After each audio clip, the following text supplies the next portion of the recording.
Va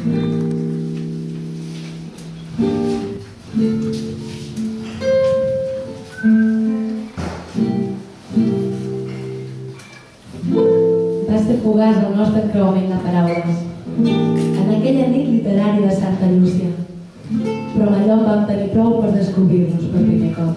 A partir d'aleshores, només van existir els correus electrònics, les trucades o els whatsapps.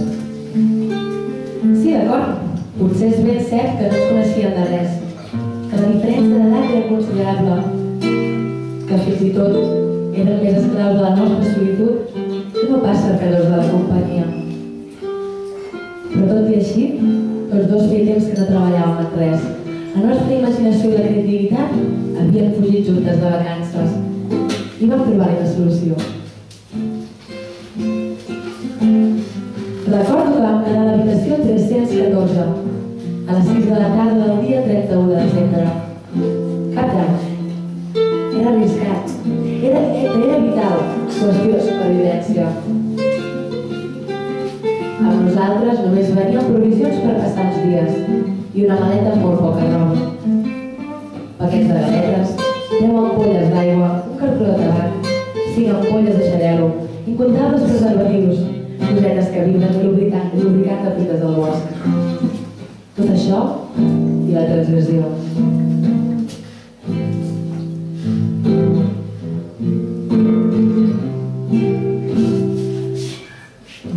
Vam tancar-nos en aquella habitació conscients de per què hi era.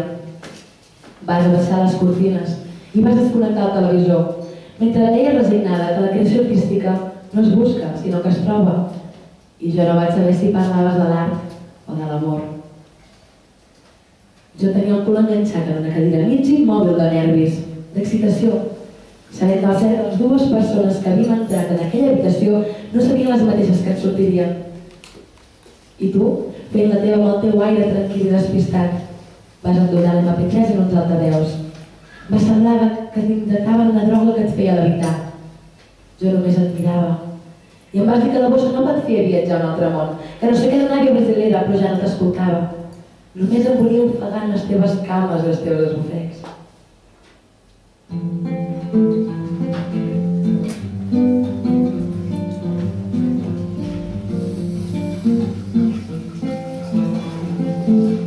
Olha que coisa mais linda, mais cheia de graça, é a menina que vem que passa, e você balança o caminho do mar.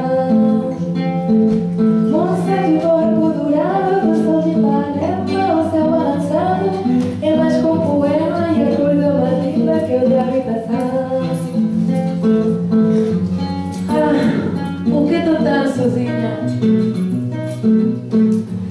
Ah, por que tudo é tão triste? A beleza que existe, a beleza que não é só minha, que também passa sozinha.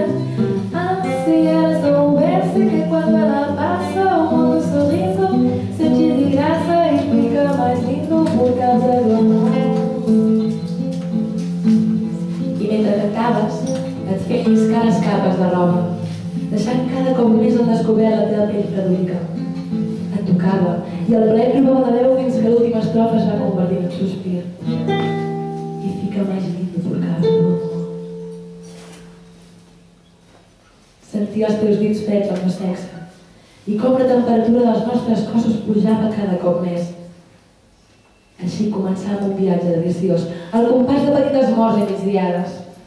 Crec que mai havia estat gastant dos com els teus llavis.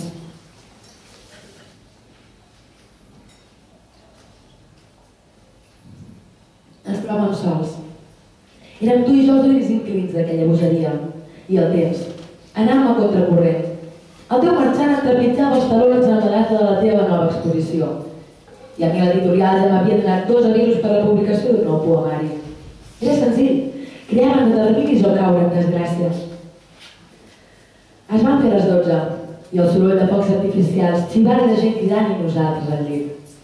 Sí, el món va canviar d'any a la vegada en què tu i jo ens descobríem de la forma més íntima, entonant amb esbufecs calents l'entrada a una nova era.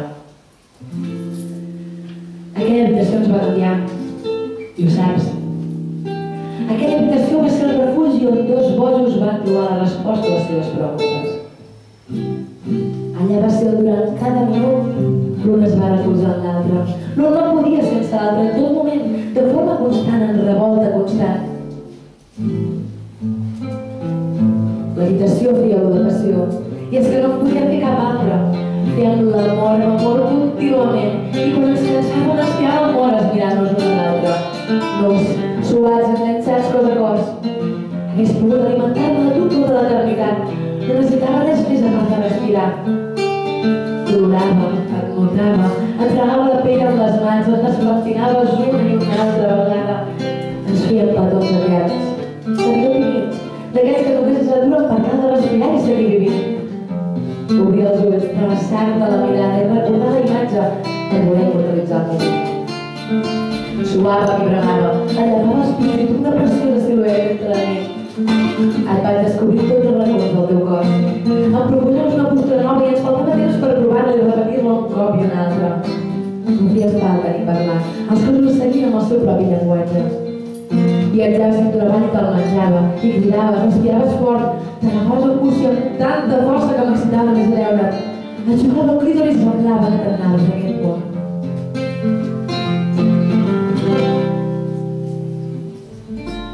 Un cop, mentre pintaves, em vas demanar que em masturbés davant teu, explícitament. Jo feia l'amor amb la meva mà i la teva imatge.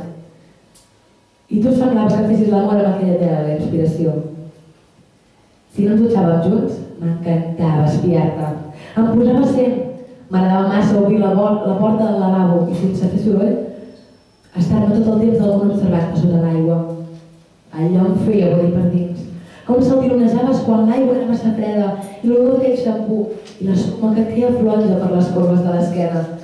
Era tot un espectacle poder concentrar-me i fer un zoom observant cada moviment teu, llançant amb l'aigua i el sabó. Jo volia ser aquell sabó, que escampaves amb la mà per tots els racons de la teva pell, tots, i poder viure uns segons en els teus mugrons roses.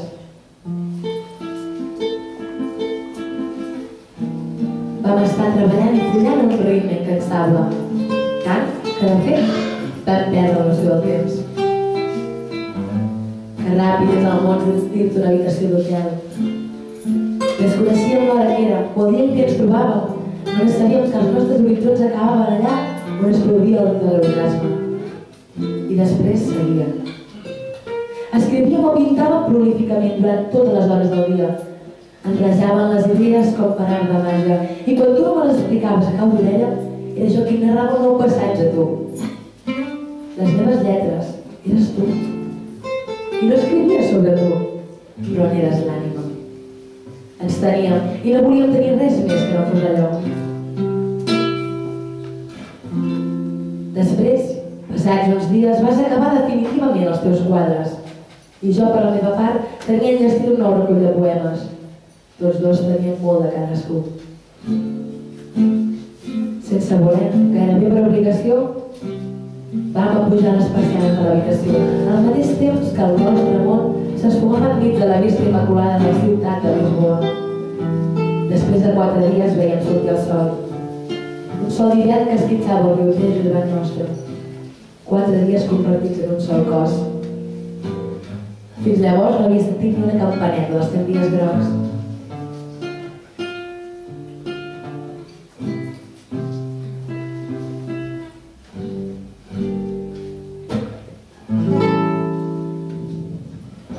I ara que ha passat el temps,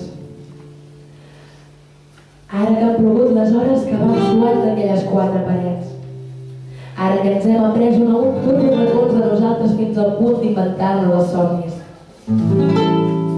ara que ens adonem que l'incert futur d'aleshores ha esdevingut un dolç present, ara que hem vist passar els anys i hem après que només existim si respirem junts. Entens per què cada matí al llevar-me i veure al meu costat et dic que nosaltres no som d'això món.